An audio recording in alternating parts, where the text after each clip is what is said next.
بسم اللہ الرحمن الرحیم۔ میں ہارون رشید عرض کر رہا ہوں۔ سپریم کورٹ میں سارا دن آج اس پر بحث ہوتی رہی، practices and procedure bill act پہ، کہ از خود نوٹس کا اختیار چیف جسٹس کو ہونا چاہیے یا 3 سینئر ججوں کو، اور بینچوں کی تشکیل کا اختیار بھی کیا چیف جسٹس کو ہونا چاہیے یا 3 ججوں کو۔ سوال یہ ہے کہ اس میں کوئی سا فیصلہ بھی ہو جائے تو اس سے کیا بنیادی فرق واقع ہوگا؟ ظلم کا اتنا بڑا طوفان برپا ہے، ملک کے مقبول ترین لیڈر پر 186 مقدمے ہیں اور تقریباً سب کے سب جھوٹے ہیں، ایک آدھ ہی درست ہو سکتا ہے، 2 درست ہو سکتے ہیں، 3 درست ہو سکتے ہیں۔ اس کا نوٹس لینے والا تو کوئی نہیں ہے۔ 14 بار چودھری پرویز الہی کی عدالتوں نے ضمانت قبول کی اور فوراً ہی وہ گرفتار کر لیے گئے۔ کل شیخ رشید اور ان 2 بھتیجوں سمیت گرفتار کر لیے گئے، حالانکہ تمام مقدمات میں ان کی ضمانت ہو چکی تھی۔ غائب ہونے والے والدین کے بچے کیمپوں میں جوان ہو رہے ہیں، موت اور زیست کے درمیان لٹک رہے ہیں۔ سپریم کورٹ فیصلہ دے چکی ہے کہ 90 دن میں الیکشن ہونے چاہیے۔ کتنے لوگ ہیں جو مقدمات درج کیے بغیر گرفتار کر لیے گئے ہیں، اس کو تو کوئی پوچھنے والا نہیں ہے۔ مٹ جائے گی مخلوق تو انصاف کرو گے، منصف ہو تو حشر اٹھا کیوں نہیں دیتے؟ عدل کیا چیز ہے؟ جناب علی کرم اللہ وجہ تشریف فرما تھے جناب فاروق اعظم کے پاس، تو اتنے میں قاضی کا بلاوا آیا، اور ایسا لگتا ہے واقعہ جس طرح بیان کیا جاتا ہے کہ وہ قریب ہی تھی وہ جگہ۔ کہا ابو الحسن اٹھو اور پیش ہو جاؤ۔ تو خیر وہ پیش ہوئے، جو بھی فیصلہ ہوا وہ انہیں ناگوار دیکھا جناب فاروق اعظم نے کہ جناب علی کرم اللہ وجہ کے چہرے پر ناگواری کے تاثرات ابھرے۔ تو انہوں نے کہا کہ ایسا کیوں ہوا؟ تو انہوں نے کہا آپ کو ابو الحسن نہیں کہنا چاہیے تھا۔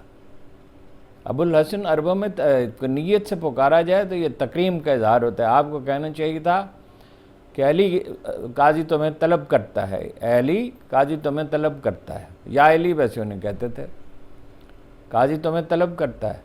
جناب علی کرم اللہ وجہ کے خلاف فیصلہ دیا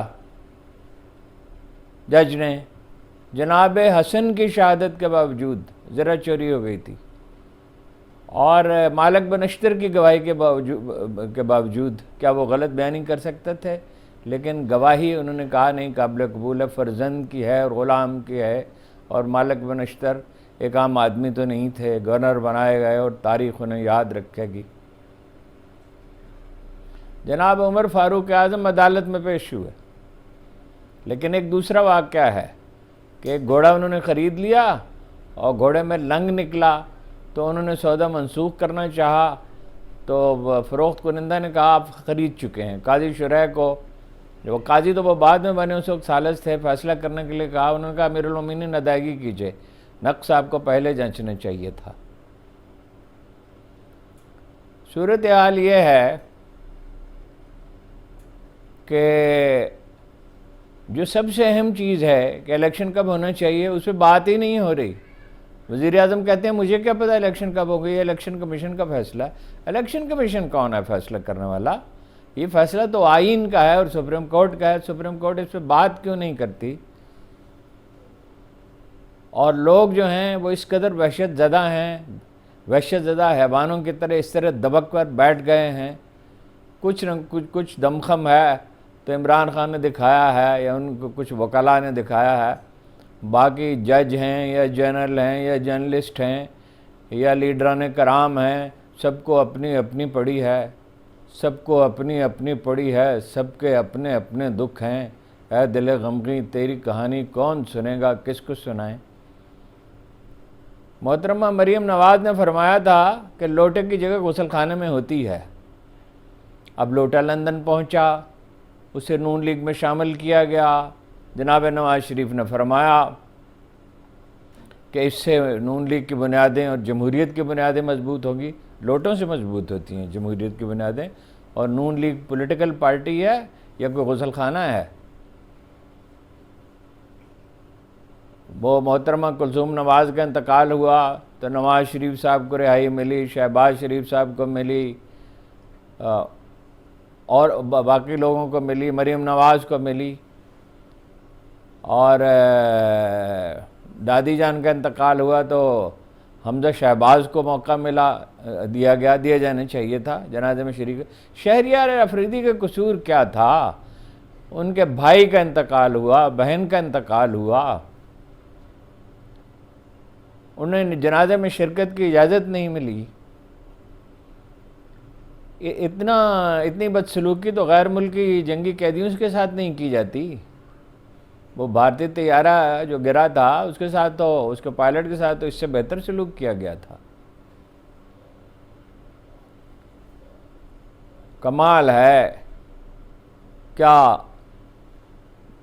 ہم جرنلسٹ ہیں اور کیا جج ہیں اور کیا جنرل ہیں اور کیا لیڈران کرام ہیں، کسی کو پرواہ نہیں ہے،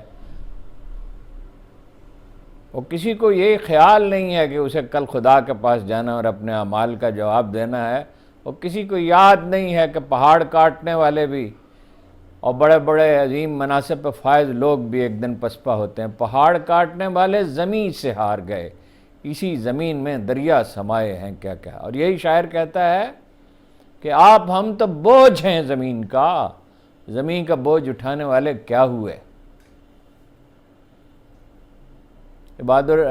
میاں عباد کا بیٹا جو ہے وہ باپ کی راہ تکتے تکتے دنیا سے چلا گیا۔ کیا لوگوں کا خیال یہ ہے کہ حکمران یہ سمجھتے ہیں کہ دنیا اسے بھول جائے گی؟ حکم تو چل رہا ہے پنجاب میں تارڑ صاحب کا، اور مرکز میں پرنسپل وزیر اعظم کے پرنسپل سیکرٹری کا، گویا مریم نواز کا اور نواز شریف کا۔ کیا وہ یہ سمجھتے ہیں کہ لوگ سب کچھ فراموش کر دیں گے؟ ارشد شریف کو لوگوں نے فراموش کر دیا۔ میاں عباد نے تو بیان بھی دے دیا تھا، ٹکٹ بھی واپس کر دیا تھا، یہ بھی کہہ دیا تھا کہ کور کمانڈر پر حملے کے ذمہ دار میاں محمود الرشید ہیں اور ڈاکٹر یاسمین راشد ہیں۔